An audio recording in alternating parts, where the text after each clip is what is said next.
السلام علیکم دوستوں، میرا نام ہے سید توصیف اور آپ دیکھ رہے ہیں unfolding my life. Unfolding my life کے معزز دوستوں، آج کی اس ویڈیو میں ہم ایک ایسے گریٹ کانکیرر یعنی فاتح کی بات کریں گے جو صدیاں گزرنے کے بعد بھی لوگوں کے سینوں میں دل کی طرح دھڑکتے ہیں، جن کا نام آج بھی دلوں میں چھپا ہوا ہے اور ان کا نام سن کر مردہ دلوں کے اندر بھی زندگی کی حرارت پیدا ہو جاتی ہے۔ دوستوں، آج ہم بات کریں گے مجاہد اعظم یعنی سلطان صلاح الدین ایوبی کے بارے میں۔ دنیا کی تاریخ یعنی ہسٹری میں بہت کم ایسے فاتحین یعنی کانکیرر گزرے ہیں جن کو مسلمانوں کے ساتھ ساتھ عیسائی بھی عزت کی نگاہ سے دیکھتے ہوں اور ان کی بہادری، عقلمندی اور رحم دلی کی مثالیں یعنی اگزامپل دیتے ہوں۔ انہی عظیم ناموں میں سے ایک نام سلطان صلاح الدین ایوبی کا بھی ہے۔ انہوں نے ایوبی ڈائنیسٹی یعنی سلطنت کی بنیاد رکھا۔ ان کا پورا نام سلطان صلاح الدین یوسف بن ایوب ہے۔ ان کی پیدائش 1137 عیسوی میں آج کے عراق کے شہر تکریت میں ہوئی۔ دوستوں، سلطان صلاح الدین ایوبی کو فاتح بیت المقدس بھی کہا جاتا ہے۔ 1187 عیسوی میں یورپ کے یونائٹ فوجوں کو ایک عبرتناک ڈریڈفل شکست دے کر قبلہ اول یعنی بیت المقدس چھڑوایا تھا۔ سلطان صلاح الدین ایوبی نسل سے کرد تھے اور کردستان کے اس حصے میں پیدا ہوئے جو اب عراق میں ہے۔ شروعاتی دنوں میں وہ سلطان نور الدین جنگی کے یہاں ایک فوجی افسر تھے۔ مصر کی فتح کے بعد 1171 عیسوی میں انہوں نے مصر کا حاکم بنا دیا گیا اور اسی عرصے میں انہوں نے یمن کو بھی فتح کر لیا۔ دوستوں، نور الدین جنگی کے انتقال کے بعد ان کی کوئی لائق اولاد نہیں تھی، اس لیے سلطان صلاح الدین ایوبی 1174 عیسوی میں حکمرانی پر فائز ہوئے اور یہاں سے انہوں نے جیت کا سلسلہ شروع کیا اور دیکھتے ہی دیکھتے 1182 عیسوی تک شام، موصل، حلب وغیرہ کو فتح کر لیا اور اپنی سلطنت کو بڑھایا اور اپنی جنگی کارناموں میں نور الدین جنگی کو بھی پیچھے چھوڑ دیے۔ دوستوں، بیت المقدس کی فتح ان کی زندگی کی سب سے بڑی خواہش تھی۔ حکومت کے اس دور میں صلیبی بادشاہ اور جنرل رینالڈ کے ساتھ 4 سال کے لیے صلح کا بانڈ بن چکا تھا، جس کے مطابق دونوں یعنی مسلمان اور صلیبی ایک دوسرے کی ممکن یعنی پاسبل ہیلپ کرنے کے پابند یا پنکچوئل تھے، مگر یہ بانڈ بس رسمی اور کاغذی ثابت ہوئی کیونکہ صلیبی فوجیں لگاتار اس بانڈ کے باوجود قتل و غارت، لوٹ مار اور ظلم کرنے میں مصروف یعنی بیزی تھی، یہاں تک کہ مسلمانوں کے قافلوں کو بھی لوٹ رہے تھے۔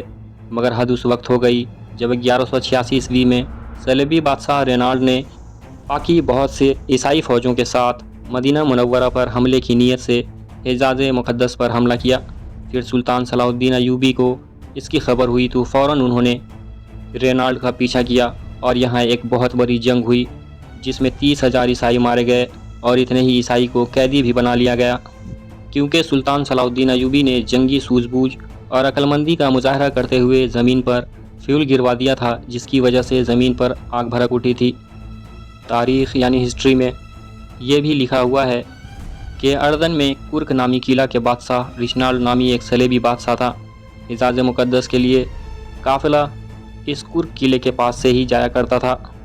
رشنالڈ نے ایک بار حجاز کو حاجیوں کے قافلے کو لوٹ لیا اور بڑے غرور میں بولا کہ بلاؤ اپنے محمد کو کہ وہ تمہیں بچا لے، اور یہ کہہ کر اس نے تمام حاجیوں کو وہیں قتل کر دیا۔ یہ خبر جب سلطان صلاح الدین ایوبی تک پہنچی تو وہ غصے سے کانپ اٹھے اور اسی موقع پر قسم اٹھا لی کہ جب تک میں اس ظالم کو اپنے ہاتھوں سے قتل نہیں کروں گا تب تک چین کی نیند نہیں سوؤں گا۔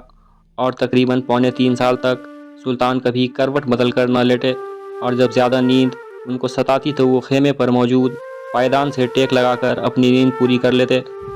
دوستوں، دوسری مرتبہ اسی رشنالڈ بادشاہ نے ایک بہت ناپاک حرکت کرتے ہوئے حجاز مقدس کی طرف اپنی فوج کے ساتھ لشکر کشی کی، مگر یامبو کی پورٹ پر یعنی بندرگاہ پر پہنچنے پر اس نے بہت خراب موسم کا سامنا کیا اور اسے لگا کہ یہ اور آگے نہیں جا پائے گا اور پھر واپس لوٹ گیا۔ اور جب پھر سلطان صلاح الدین ایوبی کو اس چیز کی خبر ہوئی تو انہوں نے رشنالڈ کے قتل کی دوبارہ قسم کھائی۔ دوستوں، سلطان صلاح الدین ایوبی کو صلیبی اپنے حکومت اور نسل کے لیے سب سے بڑا خطرہ قرار دیتے تھے، اس لیے صلیبیوں نے اس بار 12 عیسائی بادشاہوں کا گٹھ جوڑ قائم کیا اور سلطان صلاح الدین ایوبی پر حملہ کرنے کے لیے نکل کھڑے ہوئے، جبکہ سلطان صلاح الدین ایوبی اکیلے ہی اپنے فوج کے ساتھ لڑنے کے لیے نکل پڑے اور پھر حاتم کے مقام پر ایک ہسٹورک جنگ ہوئی جس میں پورا یورپ سلطان سے لڑنے کے لیے نکل آیا، مگر پھر بھی انہیں سلطان صلاح الدین ایوبی کے ہاتھوں ہار کا سامنا کرنا پڑا، اور ہارنے کے بعد جب یہ صلیبیوں کے 12 بادشاہ سلطان کے خیمے میں بھیجے گئے تو پیاس کی شدت سے سبھی بادشاہوں کا برا حال تھا۔ سلطان صلاح الدین ایوبی نے سبھی کو پانی پیش کیا سوائے ریچنالڈ کے، اور یروشلم کے بادشاہ ہیمفری نے اپنا پانی بچا کر ریچنالڈ کو پیش کیا، تو اس پر سلطان صلاح الدین ایوبی نے ہیمفری کو کہا کہ یہ پانی اسے تم دے رہے ہو، میں نہیں دے رہا، کیونکہ اسلام میں اگر کوئی کسی کو پانی پلا دیتے ہیں تو اسے امن کی علامت سمجھا جاتا ہے، پھر آپ اسے آدمی پر ہاتھ نہیں اٹھا سکتے۔ اس کے بعد سلطان صلاح الدین ایوبی نے کہا کہ میں نے تیرے قتل کی 2 مرتبہ قسم کھائی تھی، ایک مرتبہ جب تم نے حجاز مقدس کے قافلے پر حملہ کیا، اور دوسری مرتبہ جب تم نے حاجیوں کا قافلہ کو لوٹا تھا اور کہا تھا کہ بلاؤ اپنے محمد کو کہ وہ تمہیں بچا لے، اور میں ان دونوں موقعوں پہ قسم کھائی تھی کہ میں تمہیں اپنے ہاتھوں سے قتل کروں گا۔ اور آج حضرت محمد صلی اللہ علیہ وسلم کا چھوٹا سا خادم اس کام کو کرنے والا ہے، جس کے بعد سلطان نے اپنی تلوار اٹھائی اور اس کی گردن کاٹ دی۔ یہ منظر دیکھنے کے بعد وہاں موجود تمام بادشاہ پر ڈر بیٹھ گئی۔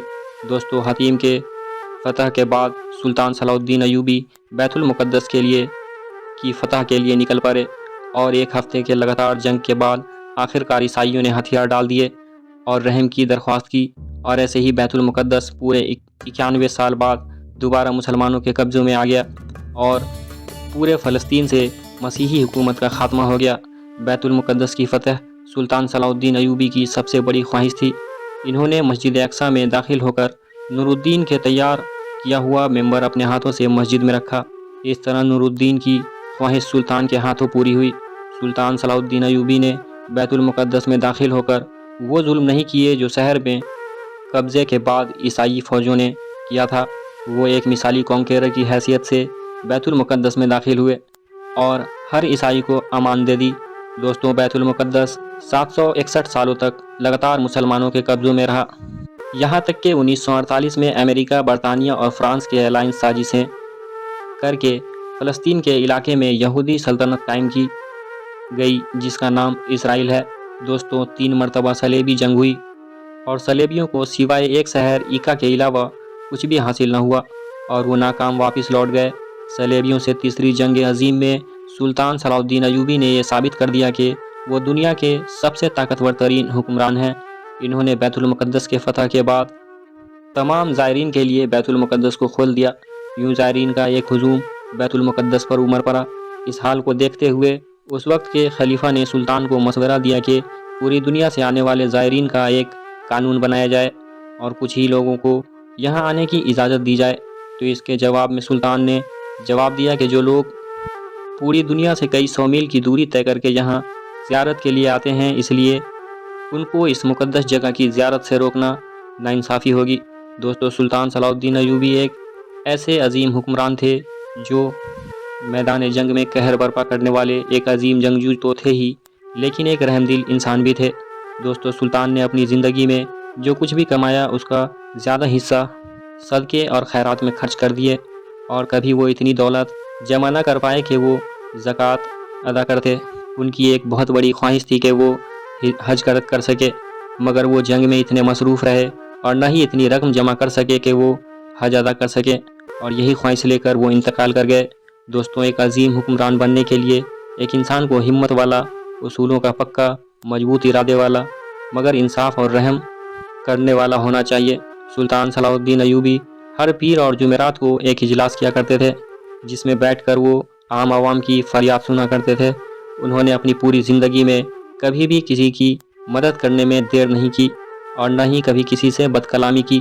وہ اتنے زیادہ رحم دل تھے کہ جب انگریزوں کا بادشاہ ریچرڈ، جو سلطان صلاح الدین ایوبی کا دشمن تھا، سلطان صلاح الدین ایوبی نے جب وہ بیمار پڑا تو ان کی طبیعت معلوم کی، اور ساتھ ہی پھلوں کا تحفہ بھی بھیجا۔ وہ صلیبی جو بھوک اور غریبی کے ستائے ہوئے تھے، وہ ایک دشمن کے یہ اخلاق دیکھ کر دنگ رہ گئے، اور یہی وجہ ہے کہ عیسائی بھی ان کی بہادری اور رحم دلی کی وجہ سے آج تک انہیں یاد کرتے ہیں۔ آئی ہوپ کہ ہماری یہ ویڈیو آپ کو پسند آئی ہوگی۔ دوستوں، اگر یہ ویڈیو پسند آئی ہو تو پلیز اسے لائک کر دیں اور دوستوں تک شیئر کریں، اور نئے دیکھنے والے دوستوں سے گزارش ہے کہ ہمارے اس چینل کو سبسکرائب کر دیں تاکہ علمی ادبی اور تاریخی ویڈیو آپ تک لگاتار پہنچتا رہے۔ اللہ حافظ۔